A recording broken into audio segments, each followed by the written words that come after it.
राधे राधे दोस्तों आज अगर आप ये प्रसंग सुनिएगा तो आपका भी दिमाग हिल जाएगा। बहुत सारे लोगों के मन में ये भाव है कि भगवान की सेवा तो करना चाहते हैं लेकिन भोग कैसे लगाएं। कभी कुछ गलती हो गई तो लड्डू गोपाल घर पर रखना चाहते हैं लेकिन रखें या नहीं रखें। लड्डू गोपाल जी को घर पे लाएं या ना लाएं। लाने से कुछ गलती हो गई तो दोस्तों आज का ये प्रसंग आप ही के लिए है। ज़रूर सुनिएगा और ध्यान से सुनिएगा कि कौन है श्री कृष्ण। भगवान श्री कृष्ण हमसे क्या चाहते हैं। हरे कृष्ण दोस्तों। तो चलिए शुरू करते हैं आज की कहानी। दोस्तों वृंदावन में एक भक्त थे, बिहारी जी के संत थे। उनका नाम था माधव दास। जो भी व्यक्ति कृष्ण का प्यारा होता है वो अपना नाम उनके नाम से ही रख लेते हैं।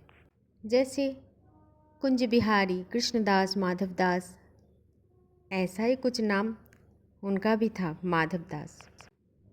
क्योंकि ये संत सभी लोग अपने आप को भगवान के दास मानते थे और आज भी मानते हैं। इसीलिए अपने नाम के आगे भगवान का नाम और दास सरनेम रख लेता है। तो माधव दास जी प्रभु के अनन्य भक्त थे। वो कुंज की गलियों में रहते थे, झाड़ियों में रहते थे, रास्ते में रहते थे। ना उसका कोई कुटिया था, ना कोई आश्रम था, ना कोई घर था।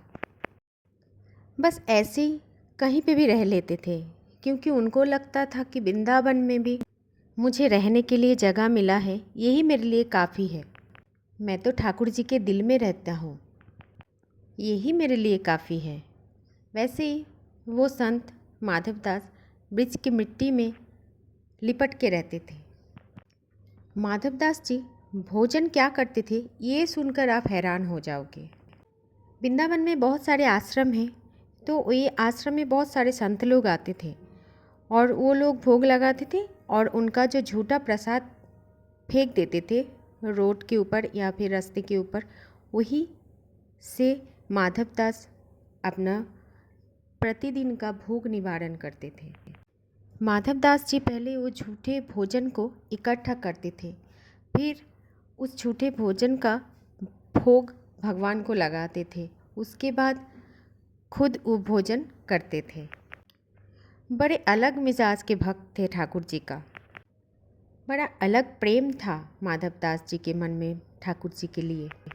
आपने तो कभी सुना ही नहीं होगा कि संत के झूठा भोजन लेके भगवान को भोग लगा के फिर वही भोजन को खुद ग्रहण करते थे। ऐसा कोई भी नहीं होगा इस दुनिया में। माधवदास अनन्य थे। माधवदास जी के मन में ठाकुर जी के प्रति इतना भाव था, इतना प्रेम था, एकदम सच्चा और सरल प्रेम था। एक दिन हुआ क्या कि संत लोग आए, भोजन किया और उसके बाद वहीं जो पड़ा हुआ भोजन से माधवदास ने सारा पत्ता इकट्ठा किया।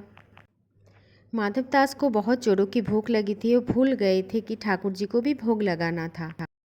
माधवदास ने वो संत का भोजन, झूठा भोजन, अपने मुंह पर रखा और जैसे ही मुंह पर रखा तो उसको याद आया कि आज ठाकुर जी को तो भोग ही नहीं लगाया। ये सोच के माधवदास बहुत दुविधा में पड़ गए कि न मुंह से वो भोजन निकाल के फेंक सकते हैं क्योंकि वो संत का भोजन है, फेंका नहीं जा सकता। माधवदास जी को ये डर लग रहा था कि वो संत का झूठा है, ये नहीं फेंका जा सकता है, क्योंकि माधवदास जी को सब में कृष्ण ही दिखता था।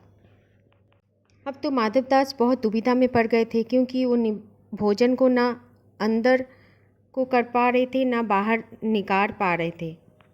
और ये बात सोच के तो वो और भी ज़्यादा दुखी हो रहे थे कि वो ठाकुर जी को आज भोग ही नहीं लगा पाए। बड़ी समस्या खड़ी हो गई माधवदास के लिए। न बाहर निकल पा रही है, न अंदर निकाल पा रही है। मन ही मन बस एक ही बात सोच के चिंतित हो रहे थे कि हमने ठाकुर जी को भोग नहीं लगाया, आज बहुत बड़ी गलती हो गई। बहुत रो रहे थे और आंखों में आंसू भी आ गया था और भोजन था मुंह के अंदर। क्या करे क्या ना करे कुछ समझ में नहीं आ रहा था माधवदास को। बस रोए जा रहे थे, रोए जा रहे थे। ऐसे 10 मिनट हो गया, 15 मिनट हो गया, आधा घंटा हो गया, 1 घंटा हो गया, फिर भी कुछ भी उपाय सूझ नहीं रहा था माधवदास को।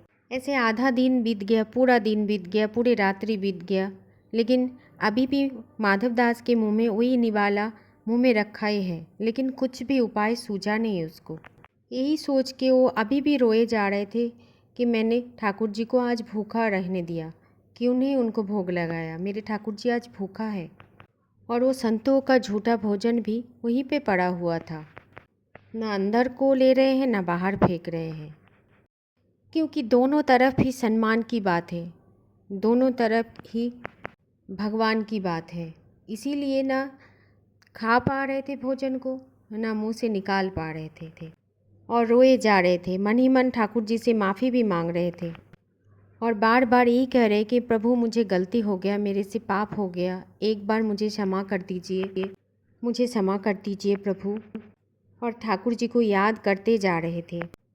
और जब प्रातः काल हुआ तो देखा कि ठाकुर जी उसके सामने आ गए, साक्षात आके उनको दर्शन दिया। माधवदास देखते हैं, मोर मुकुटधारी बंसीधारी बांके बिहारी उसके सामने खड़ा है। माधवदास के प्यारे सामने खड़ा है। बस देखे ही जा रहे, देखे जा रहे, लेकिन कुछ बोल नहीं पा रहे, क्योंकि अभी तक उसके मुंह के अंदर भोजन था, बोलने की स्थिति में ही वो नहीं है। तब ठाकुर जी बोले, माधव कल से मैं भूखा हूँ, तुमने कल से मुझे भोग ही नहीं लगाया, भोजन ही नहीं खिलाया, भोग भी नहीं लगाया, बहुत भूख लगी है माधव मुझे।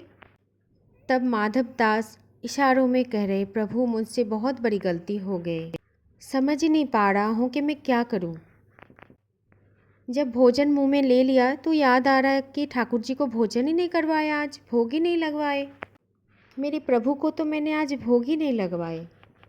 प्रभु आप तो इससे मैं बाहर भी नहीं कर पा रही हूँ, क्योंकि संत का झूठा है, बहुत ज़्यादा दुविधा में फंस गई हूँ प्रभु। आप ही बताओ प्रभु कि आपके भक्तों का झूठा है, आपके प्यारे का झूठा है, कैसे मैं बाहर फेंक दूँ। अंदर निगल नहीं सकता हूँ क्योंकि आपको भोग नहीं लगा है, और बाहर फेंक नहीं सकता हूँ। मेरी स्थिति बहुत गंभीर है, मुझे क्षमा कर दीजिए प्रभु।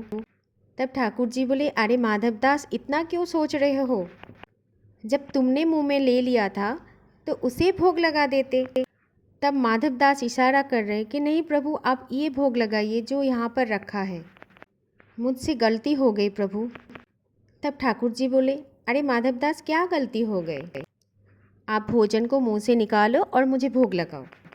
तब माधवदास ने बोला, प्रभु इतना बड़ा पाप तो मैं नहीं कर सकता प्रभु, मैं अपना झूठा आपको कैसे खिला सकता हूँ। तब ठाकुर जी मुस्कुराए और माधव से बोले, माधव इतने दिनों से तो तुम सबका झूठा मुझे खिला रहे हो, तो आज क्यों नहीं तुम्हारा झूठा मुझे खिला पाओगे। आज अगर तूने तेरा झूठा मुझे खिला दिया तो तेरा क्या चला जाएगा, तू तो मेरा सच्चा भक्त है, तू तो मेरा सबसे प्रिय है, रोज़ तो सबका झूठा ही मुझे खिलाता है, तो चल आज तो अपने मुंह से निकाल और मुझे भोग लगा। माधवदास बहुत रो रहे हैं, लगातार रो रहे हैं, उसका अश्रु थमने का नाम ही नहीं ले रहा है। आप ही सोचो कैसा स्थिति हो सकता है कि भगवान सामने खड़े हैं, कुछ बोल भी नहीं पा रहा है, मन में ये चल रहा है कि क्या करूं क्या ना करूं। सामने जगत पिता है, ठाकुर जी है। तब भगवान माधवदास से जिद करता है, माधवदास अगर तुम मुझे भोग नहीं लगाओगे तो मैं भूखा ही रहूँगा, जल्दी से भोग लगाओ, मुझे बहुत भूख लगा है। माधवदास भगवान के चरणों में गिर गए, बोले, नहीं प्रभु मैं ये काम नहीं कर सकता, मेरे से ऐसा पाप नहीं हो सकता है प्रभु। इधर ठाकुर जी भी जिद पे अड़ा हुआ है कि माधवदास तुम भोग लगाओ, अगर तुम मुझे भूखा नहीं रखना चाहते हो तो तुम मुझे भोग लगाओ। माधवदास ठाकुर जी के पैर में पड़ा हुआ है, आंखों से लगातार अश्रु बह रहे, कुछ बोल भी नहीं पा रहा है। माधवदास प्रभु की चरण पकड़ के रो रहा है और कुछ बोलने का कोशिश कर रहा है। तभी माधवदास के मुंह से थोड़ा सा चावल गिर जाता है। तब माधवदास भगवान की तरफ देख रहे हैं भगवान उनको उठाता है और वो चावल का दाना उठा के भगवान ग्रहण करते हैं और अंतर्ध्यान हो जाते हैं। ऐसे हैं हमारा भगवान कृष्ण, हमारा ठाकुर जी। हम क्या जानेंगे उनके महिमा को, उनके प्रेम को। वो हमसे इतना प्यार करते हैं जिसका हम कोई कल्पना भी नहीं कर सकते। हम लोग तो ये सोचने में व्यस्त रहते हैं कि उनको क्या भोग लगाए, क्या उनका सेवा करेंगे। हम लोग तो ये सोचते हैं कि अरे ये तो एक ड्यूटी बन जाएगी लड्डू गोपाल को लेके आने से। कैसे करेंगे लड्डू गोपाल जी का सेवा, मैं नहीं रहूँगा तो कौन करेगा। हम बहुत ज़्यादा सोचने लग जाते हैं और हमारे ठाकुर जी, और ऐसे सोच के हम हमारे ठाकुर जी को हमसे बहुत दूर कर देते हैं। लेकिन क्यों करते हैं ऐसा, हम किस लिए करते हैं ऐसा। वो तो भगवान है, सर्वेश्वर है। हम होते कौन हैं उनको देने वाले, हम होते कौन हैं उनको भोग लगाने वाले। वो तो सबको तृप्त करने वाले ठाकुर जी हैं।